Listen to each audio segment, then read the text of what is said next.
I'm hoping it tastes better than it looks. That's so bad. Hello!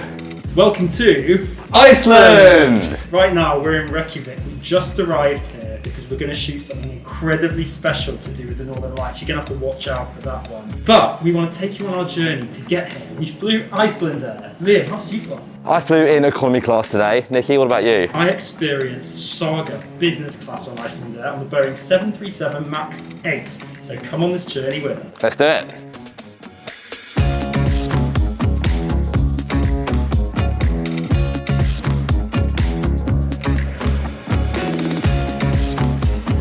We are back, Heathrow Terminal 2, today flying Icelandair. I'm actually really excited for this. Icelandair, never flown before, Saga class, business class. Now, I haven't heard amazing things about it. The product isn't that exciting. I am looking forward to checking out a new airline. It's a brand new one for me, so this is going to be cool. We're going to go to the check-in area now. I think it has a separate business class check-in area. The flight looks quite quiet, so I'm not expecting big queues, but really looking forward to see what this whole experience is going to be like. So here I am in Heathrow Terminal 2. This is my first trip of 2022, so I'm very excited today. I've also never flown with Icelandair before or been to Iceland, so it's a day of firsts for me. Let me go and check in.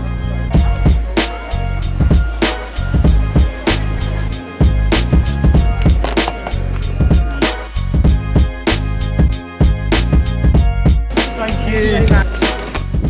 Well, check-in complete. I had to wait for one person in front of me, but actually that process was super easy, super smooth. It took 2 minutes to check in and the agents were absolutely lovely. She said the flight's actually quite quiet, but really impressed so far. Security was an absolute breeze. You actually get fast-track security with Saga class, but because it was so empty, I just went in the normal security. There was nobody there, but on a busy day, fast-track security may have helped. And now I've just entered the gorgeous, airy, lovely Terminal 2 departure hall, where actually it's really foggy out there. It looks misty. Wow. That was one of the speediest security and check-in processes I've had at Heathrow. I must have got through in less than 5 minutes, which is, you know, always what you want. I'm going to go and find myself a coffee. So, Saga class gets you access into the Aer Lingus business class lounge, which is just over here. I've actually been there before. It's a nice little lounge.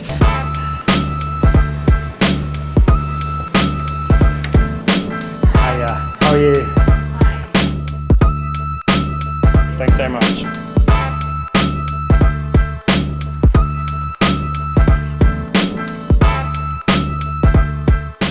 Well, here we are in the rather lovely Aer Lingus business class lounge, which is where Saga class customers for Icelandair get to hang out. And it's actually so nice. It's really quiet in here, and there's lots of different seating areas. There's different relaxing seating. There's more formal seating if you want to do some work. Lots of plug points everywhere, and there's food and drink available, and that's by QR code, so I'm going to give that a go now. Those of you who watched our Gulf Air 2 cabin review will know that when I tried to go there last time, it took a very long time and I didn't even get my coffee delivered before I had to go.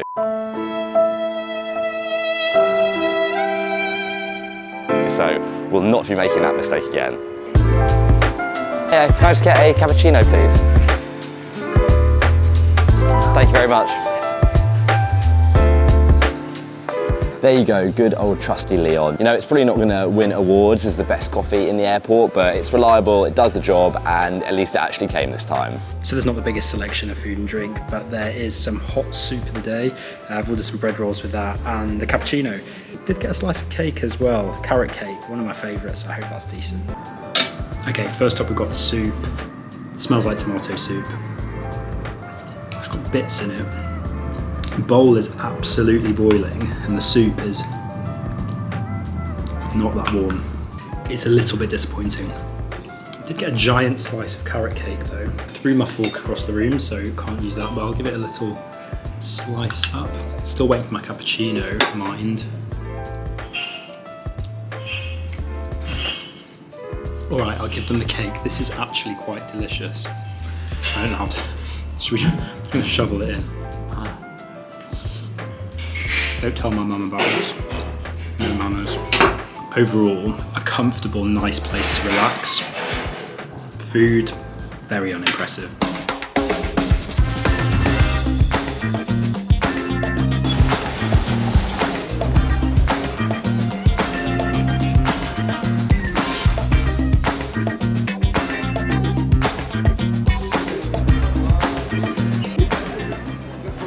Now, an interesting fact about Icelandair is that it doesn't actually belong to an airline alliance. However, you can still earn miles through its Saga Club frequent flyer program, and it also partners with JetBlue and Alaska Airlines. However, this does mean there'll be no Avios earning for me today. Well, Aer Lingus Lounge, a little bit disappointing. Didn't ever get my cappuccino and now I'm in a bloody rush.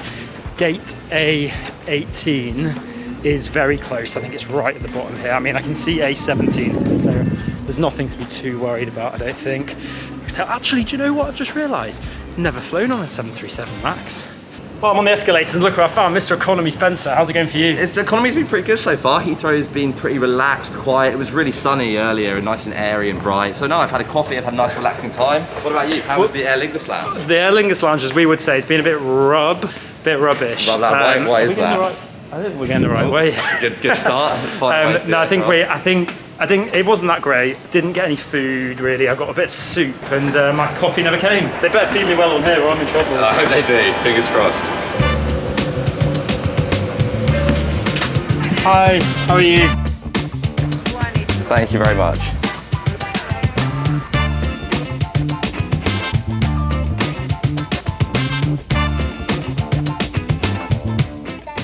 So welcome on board the Icelandair Saga class, business class cabin on the Boeing 737 MAX 8. And first impressions are it's really comfortable, really clean and nice. It's a new plane. This isn't the kind of long-haul business class with lie flat seats like you might expect on some long-haul airlines. This is more like that US domestic first class, a big comfy armchair. It's only a 3-hour flight, actually going to be probably more like 2.5 hours, so more than comfortable for this. But let's see what features it has. First up is nice big armrests and a big comfy seat and a big head area. This is very adjustable. Bring the wings in if you want to have a little rest. You can rest your head on here. Inside the arm, you've got your tray table. This is nice and big and sturdy. Good for food, maybe a bit wobbly for a laptop for working, but we'll have to see. In terms of adjustment, there's just one button here. Press this and the seat reclines. It's just the back of the seat that goes back. No footrest unfortunately, but in the recline position this is pretty comfortable. So in front of me I have a screen, pretty decent size. We'll check out the entertainment on there soon, and a coat hook in case you want to hang the coat up. Here's the button to recline the seat, and the most itty bitty little control panel here. Very chic. This seems very Icelandic, I think. If you want to play games on here and control the screen with this. This little area on the side is for you to keep your drinks. There's a hole here to plug in your headphones.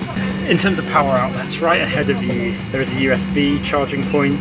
And then down in the seat here, there's a full plug socket so you can plug in your laptops or any other power devices. Right above our heads, air vents. We love to see it. I hate it when a plane doesn't include air vents, and this Boeing 737 MAX has them. And the light.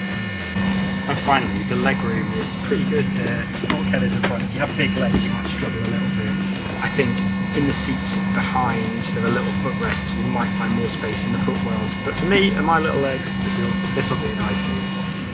So I've just taken my seat on this Icelandair 737 aircraft, and first impressions are pretty good. I've got this sort of nice, sleek charcoal finish to the cabin, which I really like. The seat feels pretty spacious. I've got a headrest here that I can sort of turn side to side if I want to rest on it. To be honest, it doesn't feel like the most sturdy headrest I've ever had in economy. It feels a little bit flimsy, so you know, it's only a 3-hour flight, so I won't need to sleep for that long, but not the best headrest in the world. In terms of my screen, I've got this nice big IFE in front of me, which again feels very sort of modern touch screen, which is always nice. I've got plenty of leg room down below, so no problems there at all.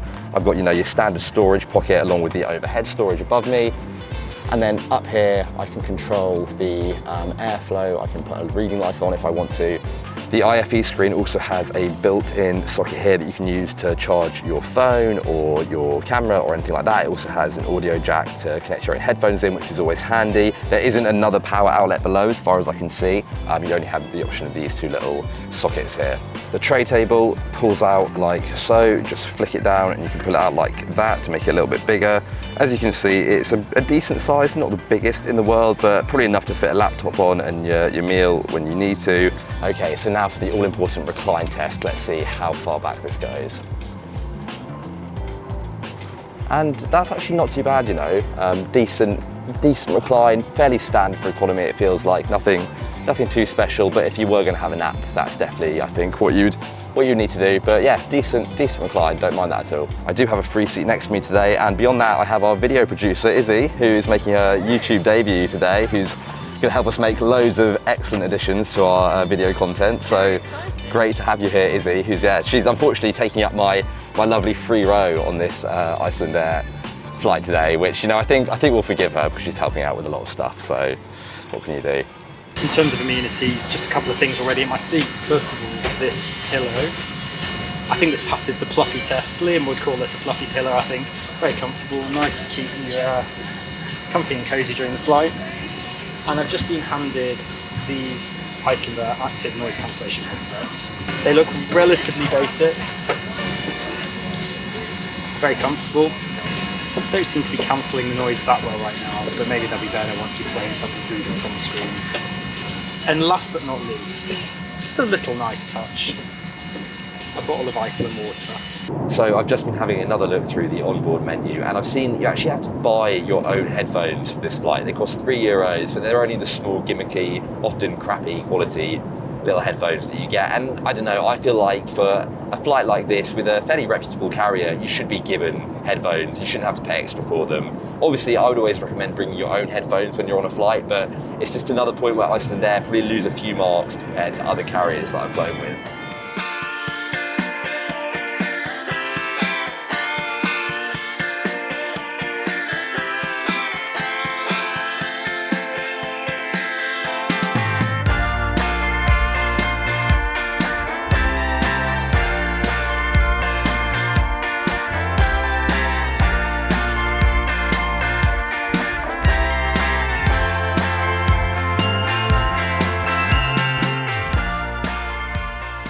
Here we go, we've all been waiting for it.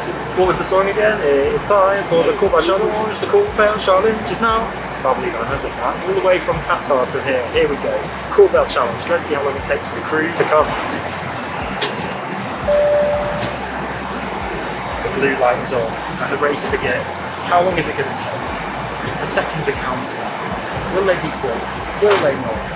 They are fast. Hello. I'm alright. Could I get another cup of tea, please? Tea? Thank you. I mean, I could see the guy in here. Had it been slow, I would have been watching him take ages, which would have been quite awkward, but actually, no, I'm impressed. Let's see how long it takes to order a meal with Icelandair.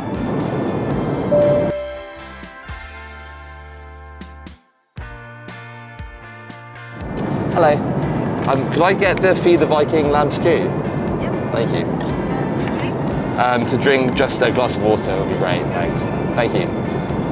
So that was a pretty damn quick Cool Bell Challenge if you ask me. It took no time at all to take my order in economy. I've gone for the Feed the Viking lamb stew, which does sound quite Icelandic. It's going to turn me into a Viking apparently, so let's check that out. I'm looking forward to some proper Icelandic food.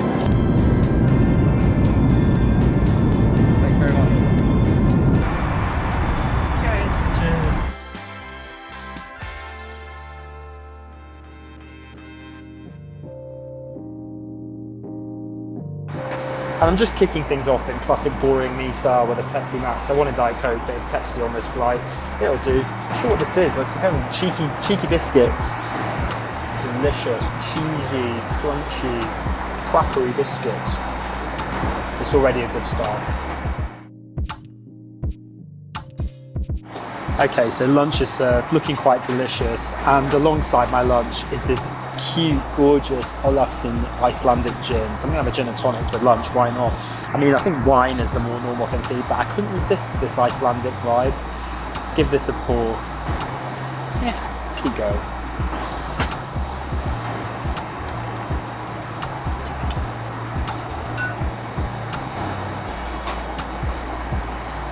Oh, that's delicious. A taste of Iceland. First of all, love the nice metal branded Icelandair napkin ring. It's the little touches that make this experience premium. Metal cutlery, always important. You know I'm a sucker for branded stuff. Icelandair salt and pepper, and the knives and forks are branded too. Let's give this a go. So the asparagus is crunchy and fresh, slight barbecue char taste to it. I'm going to dig into the steak now. That lovely char grilled taste. It's actually quite soft and tender for a cold steak. The potato salad is excellent. All in all, for a 1 tray cold service on a 2 and a bit hour flight, this is pretty great. So I've just been brought this Feed the Viking lamb mountain meal, which is interesting. I don't think I've ever had something like this on a flight before. It sort of feels, you know, like a hot soup. It cost me €7, so it's not the cheapest thing in the world. It's not free, and it's probably not going to be the most gourmet meal I've ever had on a flight before, but you know, it's a short flight. This should fill me up. Let's see how it is. Wow, look at that. That doesn't look like the most appetizing thing I've ever seen in my life. I have to say, I feel like I've been on a pretty good run with my meals on flights, even in economy, but I'd be lying to you if I said this was particularly nice at all. It's very bitty, but the bits don't really have any flavour. It needs a lot more salt. I'm not gonna lie, it's really not very good at all. I'm hoping this isn't a sign of what's to come for the food in the rest of Iceland, but this does not get good marks from me, I'm sorry. Last but not least, the panna cotta mango dessert. I'm not sure that's panna cotta actually. It's more of a cheesecake, but that doesn't take away from how delicious it is. It's topped with lovely flakes of coconut, sweet, juicy mango on top, the creamy, supposedly panna cotta, but it's more cheesecakey, and a buttery biscuit base, no soggy bottoms here. Lovely dessert. It's always good to look after your friends, so I thought I'll just make a little gin and tonic and take it to our Liam. Just make sure he's surviving, you know. Mr. Spencer. Hello. Guess what I brought you? What have you brought me? A little gin and tonic. Oh, thank you very much. I felt like you could be cramped in here, thirsty, and so I brought you some of the finest Icelandic gin with Tom. Well, thank you very much. I'm not going to lie, this is exactly what I need to wash down one of the worst meals I've ever had in my life. Oh no! I don't want to be too brutal, but this tasted like dishwater with bits in. Dishwater with bits in is how he's describing it, which is not what my meal was like. Is that making it better now? This is making it much better. This is exactly the tonic that was needed to get rid of that horrible experience. Well, hopefully the gin makes it better.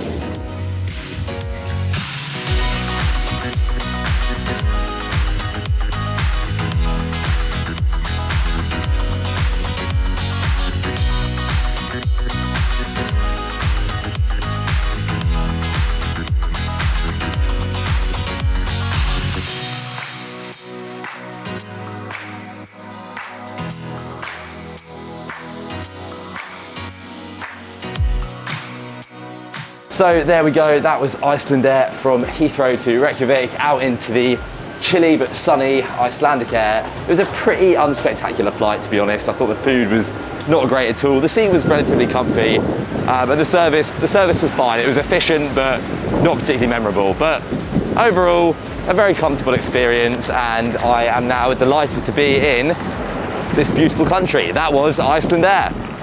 Wow, we're here, Iceland. What a flight, amazing food. Very comfy seat, not that impressive, but only a short flight. But what really stood out was the service. I wasn't really sure what to expect from the service, and it was brilliant. So friendly, cheeky. I didn't know the Icelandic people had it in them to be cheeky, but they do. There she is, 737 MAX, my first time flying one, and it was a brilliant experience. The sun is setting here in Iceland, and that is Icelandair Saga business class on the 737 MAX. Done.